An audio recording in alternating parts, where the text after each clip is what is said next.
Сәлеметсіздер ме, құрметті менің балықтар белгісінде туылған көрермендерім, қалдарыңыз қалай? Сіздерге арнап 2024 жылдың қазан айына астрологиялық жұлдызнама жасайтын боламын.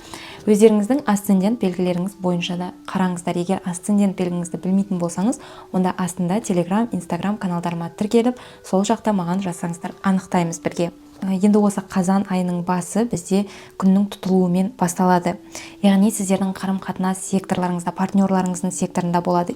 Осы жерде сіздерде қарым-қатынас секторында қандай да бір өзгерістер болады.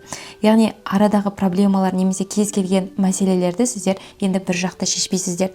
Немесе бір проблемалар сіздерде комок болып, тұрып қалған болса, сондай мәселелерді сіздер уже екі жақта шешетін боласыздар. Яғни екі адамның да көзқарасы ескерілетін болады. Және де сіздердің қаржы мәселесінде общий бюджеттеріңізде қандай да бір өзгерістер болады.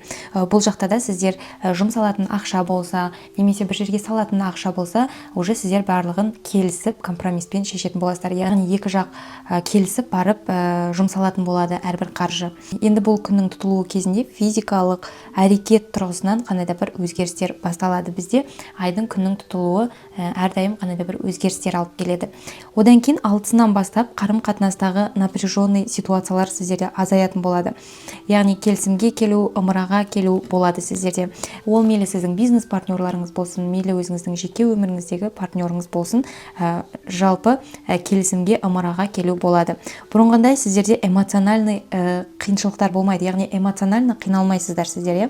Өзіңізді более осы кезде уже жинақы ұстайтын боласыз. Бұрынғыдай эмоцияға беріліп деген ситуациялар сіздерде болмайды. Ал басы бос адамдарда танысу, кездесуге деген желаниясы кішкене төмендейтін болады. Маңызды жүрекпен байланысты кездесулерді желательно айдың бірінші жартысына жоспарлаңыздар. Сол кезде сәтті өтеді.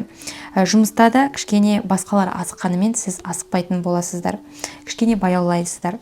Одан кейін айдың екінші жартысында сіздерді жұмбақ, құпия нәрселер қызықтыра бастайды. Енді былай ғой, осы нәрсенің артында не тұр екен? Осы нәрсе маған қызық деген сияқты состояние болады сіздерде. Және де любопытство пайда болады сіздерде. Рухани темаларға деген қызығушылығыңыз артатын болады. Яғни сіздер басқа шет мемлекеттер туралы қызыға бастайсыз. Мүмкін сіздер турдың бағасын көре бастайсыздар. Осы кезде өзіңіздің бюджетіңізді есептеп, мүмкін сіз өзіңіздің күйеуіңізбен немесе жігітіңізбен сондай пландар, жоспарлар құрасыздар. Бағана айтып өткен аспекттар бойынша сіздерде барлығы келісім шартпен бір адам барғысы келіп, екінші адам барғысы келмей деген сияқты ситуация болмайды. Яғни сіздер шетелге алыс жаққа шығатын болсаңыз, екі жақты келісіп, екі адамның мақұлдауымен іске асатын болады бұндай нәрселер. Одан кейін 17 қазан күні бізде айдың толуы болады. Айдың толуы кезінде кульминация деп айтамын.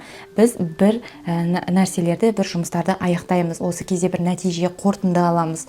Енді бұл сіздерде немесе 18 қыркүйек күні, немесе осы айдың басында екісі бірі күні басталған жұмыстарыңыздың қорытындысын аласыздар, нәтижесін аласыздар. Мүмкін сол кезде басталған жұмыстарыңыз бекітіліп, осы кезде шешім қабылдайсыздар. Немесе сол кезде жасаған нәрсеңіздің жемісін көресіздер. Сондай бір өзгерістер болуы мүмкін. Енді бұл сіздердің екінші секторларыңызда болғандықтан сіздерде қандай да бір қаржылай өзгерістер болуы мүмкін. Енді сіздің партнеріңіздің, бағана айтып тұрмын ғой, жаңағы сіздің тұтылуы болған жерге қарама-қарсы бағытта болады. Яғни сіздердің финансовый қаржы ойыстарыңызда болады. Бұл жұмыстардың барлығы қаржы ойысыңызда қандай да бір өзгерістер болады. Ол сіздің партнеріңіздің қандай да бір өзгерістері болуы мүмкін. Яғни сіз соның ресурстары арқылы өзіңіздің қандай да бір қажеттіліктеріңізді шешетін боласыздар.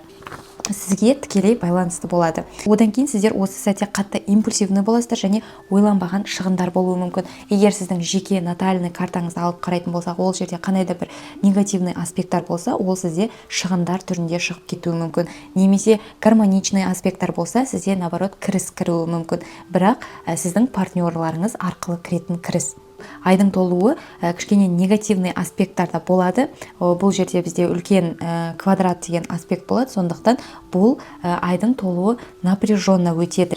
Сіздің қандай да бір мәселелеріңіз шешіледі, бірақ напряженный жолмен шешілетін болады.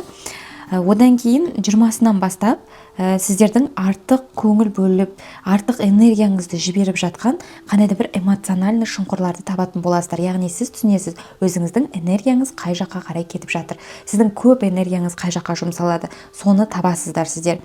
Мүмкін сіздер қандай да бір депрессиядан шығасыздар, осы кезде. Сіз осы кезде өзіңіздің розовый очкиіңізді шешіп, қарым-қатынасыңызға реально қарайтын боласыз. Яғни сіздің сезімде, қарым-қатынасыңыз деп айтпаймын, сіздің сезімдеріңіз, жаңағы сіздің ғашықтық сезіміңіз, сондай сезімдеріңізге сіздер реально қарай бастайсыздар.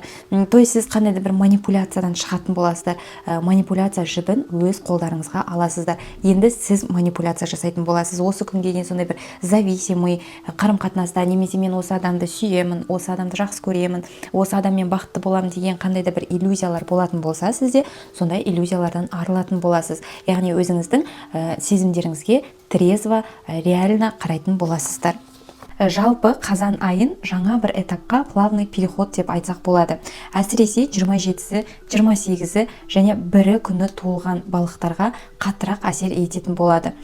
Осы айдағы жұлдызнамам осындай. Видеом ұнайтын болса, міндетті түрде каналыма тіркеліп, лайк басып кетуді ұмытпаңыздар. Келесі кездескенше сау болыңыздар.